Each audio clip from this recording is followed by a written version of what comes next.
আমাদের দেশে নির্বাচন যখন এগিয়ে আসে তখন আমরা এই ধরনের নির্বাচনী জোট, নির্বাচনী মেরুকরণ, নির্বাচনী সমীকরণ এটা বিভিন্ন নতুন নতুন মাত্রা নেয়।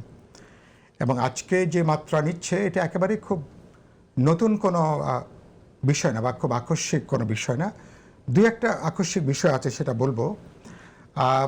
আরেকটা হলো যে নির্বাচন যত এগিয়ে আসে, নির্বাচনের আগে রাজনৈতিক দল বা জোট তারা যে আদর্শ নিয়ে প্রপাগেট করেন, তারা যে রাজনীতিটা এন্ডোর্স করেন, তারা যে ক্যাম্পেইনটা আনলিশ করেন, মানে পাবলিক ডোমেইনে বা পলিটিক্যাল স্ফেয়ারে তারা যে স্বপ্ন, ভিশন অথবা তাদের যে রূপকল্প তারা কথা বলেন, নির্বাচন যত কাছে আসে এগুলো এক এক করে এগুলো টেবিলের তলায় এগুলো যেতে শুরু করে। এগুলোকে বাক্স পেট্রার মধ্যে ভালো করে বেঁধে রাখা হয়।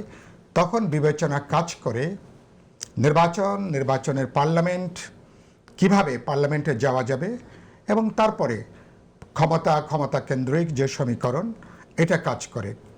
ব্যতিক্রম বাদ দিলে অধিকাংশ ক্ষেত্রে এর মধ্যে বড় দাগের কোনো নীতি আদর্শের তেমন কোনো বালাই নেই। আমার দীর্ঘ রাজনৈতিক জীবনে এটা আমার একটা সাধারণ অভিজ্ঞতা। আমি আপনার মাধ্যমে দর্শক শ্রোতাদের সাথে আমি এটা শেয়ার করলাম। এটা একটা। আর এনসিপির জন্য ব্যাপারটা যেটা আপনি বললেন, সেটা তারা যদিও বলছে এটা একটা কৌশলের গত একটা অংশ। এটা খুব প্রচলিত কথা, যে কৌশল আপনার ন্যূনতম আদর্শকে ছাপিয়ে যায়, যে কৌশল আপনার ডিক্লেয়ার্ড পলিটিকো অবস্থানটাকে সারপাস করে, আর সেটাকে বিপর্যস্ত করে, প্রশ্নবিদ্ধ করে, আর সেটা আলটিমেটলি আপনার নীতিতে পরিণত হয়, সেটা তখন রাজনীতির অংশে তখন সেটা পরিণত হয়। তো এগুলো হচ্ছে বিভিন্ন এগুলো যুক্তি। এগুলোর জন্য এনসিপির ব্যাপারে আমাদের ধরেন নানা সমালোচনা আছে। আমি নিজেও তাদের ব্যাপারে যেমন আমার দরদ আছে, ভালোবাসা আছে, সম্মান আছে, একই সাথে অনেক তীব্র হাস, অনেক সমালোচনা আছে। তারপরও আমাদের জুলাই অভ্যুত্থানের ফ্রন্ট লাইনদের একটা গুরুত্বপূর্ণ অংশ যেহেতু এনসিপিতে আমাদের বন্ধুরা, তরুণ বন্ধুরা যারা এখানে কাজ করছেন, তাদের এ পর্যন্ত ডিক্লেয়ার যে কথাবার্তা, আলাপ আলোচনা, পাবলিকের তারা যেসব কথাবার্তা বলেছেন, আমাদের মুক্তিযুদ্ধ, আমাদের ইতিহাস, আমাদের ঐতিহ্য, বিএনপি, জামাত বা বিভিন্ন দলের সাথে, তাতে মনে হলো এটা পুরোপুরি একটা ওই ডিগবাজি খায় না, পুরোপুরি একটা ডিগবাজি আর কি। এবং এই ডিগবাজিটা মানুষ এটাকে খুব ভালোভাবে নেয়নি। এটাকে আপনি যদি র্যান্ডম যদি আপনি স্যাম্পল দেখতে পারেন, তার মানে দাঁড়িয়েছে যে আপনার এখন নির্বাচনে জেতা অথবা নির্বাচনে কিভাবে আপনি পার্লামেন্টে আপনার সিট এনশিওর করতে পারেন, তো সেই জায়গাটা।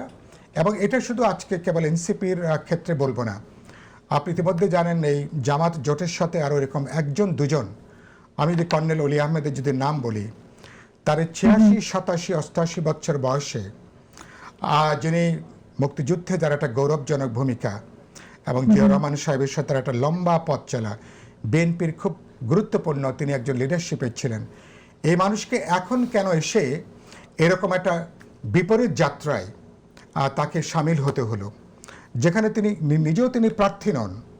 তার মানে তার পুত্রের জন্য, পুত্রের আসন যাতে নিশ্চিত করা যায়, পাশের সিটে জামাতের একজন শক্তিশালী প্রার্থী আছেন, তার ঢেউ কোনোভাবে লেগে তার পুত্রের জেতাটা অনিশ্চিত হয়ে যায় কিনা, ইত্যাকার আলাপ আলোচনা আমার কানে এসছে বলে আমি শেয়ার করলাম।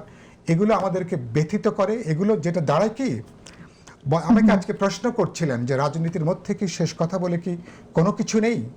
আমি বললাম এগুলো হচ্ছে কেনা বেচার কথা। এগুলো ডেফিনেটলি রাজনীতির মধ্যে শেষ কথা আছে। যারা আদর্শ নিয়ে কথা বলে, যে আদর্শটা রাজনীতির মধ্যে যেটা ম্যানিফেস্টেড হয় আপনার চিন্তা চেতনা কাজের মধ্য দিয়ে, প্রতিদিনকার দৈনন্দিন কাজের মধ্য দিয়ে যারা একটা ম্যানিফেস্টেশনটা ঘটে, মানুষ যে আপনার উপর আস্থা রাখবে কোন কারণের জন্য,